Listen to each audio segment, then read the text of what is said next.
Hello friends, welcome to my channel Rumana's cooking world. আমি আজকে আপনাদের জন্য নিয়ে এসেছি খুবই মজার একটা পরোটার রেসিপি। আর সেটা হলো চিকেন কিমা পরোটা।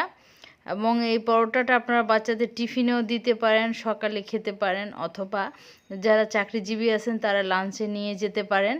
খুবই হেলদি একটা পরোটা। আশা করছি আজকের রেসিপিটি আপনাদের কাছে ভালো লাগবে। ভালো লাগলে লাইক, কমেন্ট, শেয়ার এবং সাবস্ক্রাইব মাই চ্যানেল। চিকেন কিমা পরোটা তৈরি করার জন্য আমি এখানে নিয়েছি 1.5 কাপ ময়দা, দিব স্বাদ মতো লবণ, তাহলে দিব আমি তেল 1 টেবিল চামচ। এগুলোকে একটু খুব ভালো করে মিক্স করে নিব।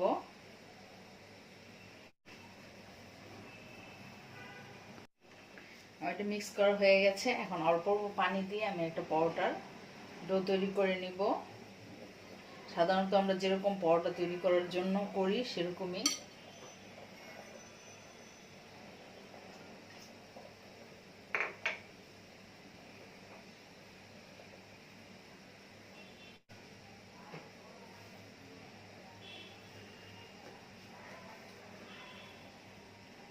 আমার ডোটা তৈরি করা হয়ে গেছে, দেখুন এরকম একটা ডো হয়েছে। এটাকে এখন আধা ঘন্টার জন্য আমি ঢেকে রেখে দিব। কিমাটাকে তৈরি করার জন্য চুলা আমি একটা প্যান বসিয়েছি, পরিমাণ মতো তেল,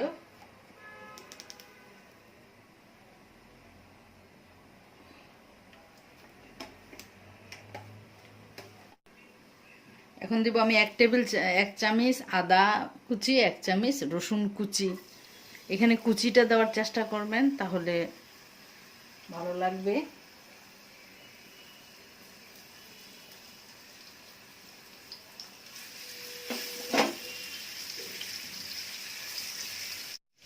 এগুলো ব্রাউন করে ভাজা হয়ে গেছে। এখন আমি দেবো পেঁয়াজ কুচি,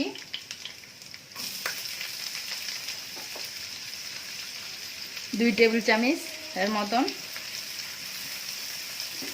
এটা আপনারা কম বেশি করতে পারেন পেঁয়াজটাকে।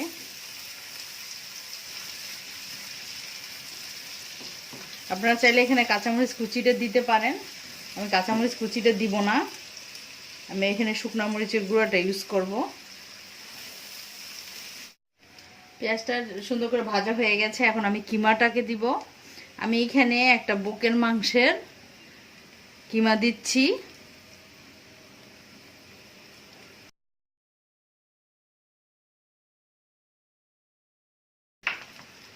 দিব স্বাদ মতো লবণ। যেরকম পরোটা তৈরি করবেন সেই হিসাবে কিমাটাকে তৈরি করে নেবেন। এগুলোকে খুব তাড়াতাড়ি নেড়ে দিতে হবে, না হলে একসাথে জমাট বেঁধে যাবে।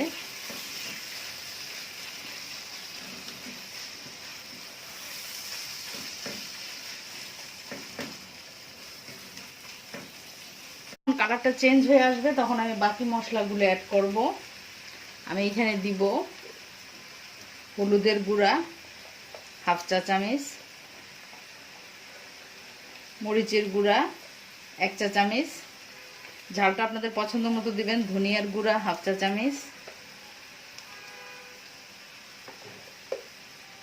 আর দিব আমি এখানে জিরার গুঁড়া 1/2 চা চামচ, আর গরম মশলার গুঁড়া 1/2 চা চামচ। আর দিব আমি চাট মশলা 1/2 চা চামচ। চাট মশলাটা যদি আপনাদের কাছে না থাকে বাদ দিলেও কোনো।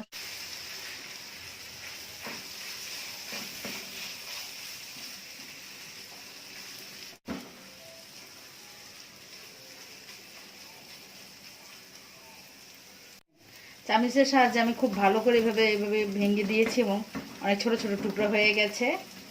এখন যখন এই পর্যায়ে আসবে তখন আমি দিব এখানে তন্দুরি মশলা 1 চামচ। আপনাদের কাছে যদি এটা না থাকে বাদ দিলেও কোনো সমস্যা নাই। প্যাকেটের তন্দুরি মশলা অথবা আপনারা যে কোনো মাংসের মশলাও এখানে ব্যবহার করতে পারেন। কিমাটা খুব সুন্দর করে রান্না হয়ে গেছে, একদম আর কোনো পানি নেই। এখন আমি এটাকে চুলাটাকে অফ করে দিব, আর ঠান্ডা হলে তারপর পরোটাটাকে তৈরি করব। 1.5 কাপ ময়দার ডো দিয়ে আমি 3টা পরোটা তৈরি করব।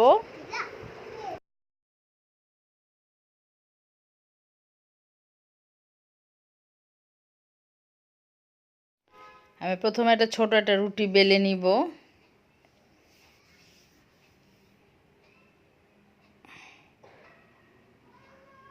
তারপর আমি এটার মধ্যে কিমাটা দিয়ে দিব। আমি এখানে 2 চা চামচ কিমা দিয়ে দিচ্ছি। এখন আমি এখানে কটেজ চিজ দিতেছি, নর্মাল চিজ। আপনাদের যদি চিজটা পছন্দ না হয় তাহলে বাদ দিলেও কোনো সমস্যা নাই। কিমা দিয়েও খেতে অনেক টেস্টি হয় এই পরোটাটা। এখন এক সাইড থেকে ধরে ধরে এভাবে এক পাশে নিয়ে আসবো সবগুলোকে।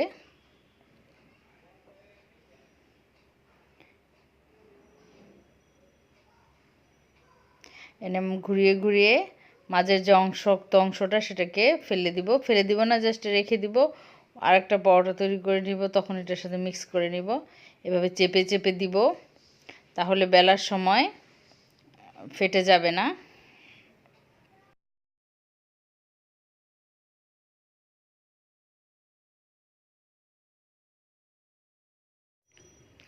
এখন রুটিটাকে খুবই আলতো হাতে আস্তে আস্তে রুটিটাকে বেলে নিব। বেশি জোরে চাপ দিলে আবার রুটিটা থেকে পুরটা বের হয়ে যাবে। আর যদি একটু একটু বের হয় সেটা কোনো বিষয় না, পুরুলার পরোটাতে একটু এরকম বেরই হয়। ব্যাস হয়ে গেছে। এখন এটাকে আমি ভাজতে চলে যাব। এই পরোটাটা একটু মোটাই হয়। পরোটাকে ভাজার জন্য চুলায় একটা প্যান বসিয়েছি। প্যানটা হালকা গরম হয়েছে। এখন আমি পরোটাটা দিব।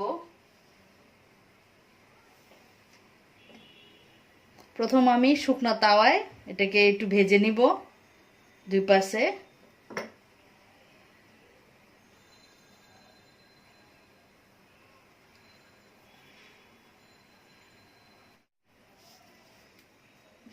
এক পাশে যখন একটু হবে তারপর উল্টাই দিব।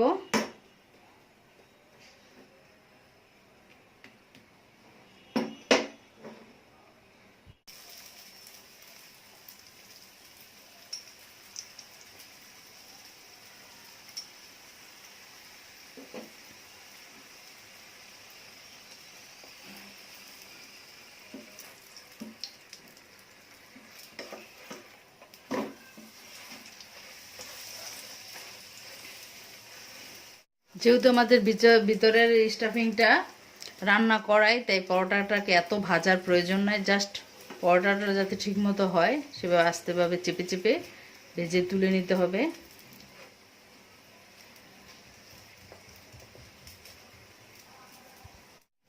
দুই পাশে খুব সুন্দর করে ভেজে নিয়েছি, দেখুন।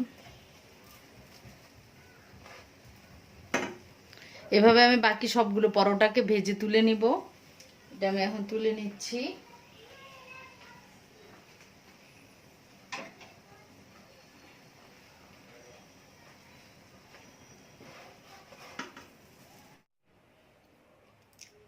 পরোটাগুলো আমার তৈরি করা হয়ে গেছে। আশা করছি আজকের রেসিপিটি আপনাদের কাছে ভালো লেগেছে। ভালো লাগলে লাইক, কমেন্ট, শেয়ার করবেন ফ্যামিলি ও ফ্রেন্ডদের সাথে। আর আমার চ্যানেলটিকে সাবস্ক্রাইব করবেন। ধন্যবাদ ভিডিওটি দেখার জন্য।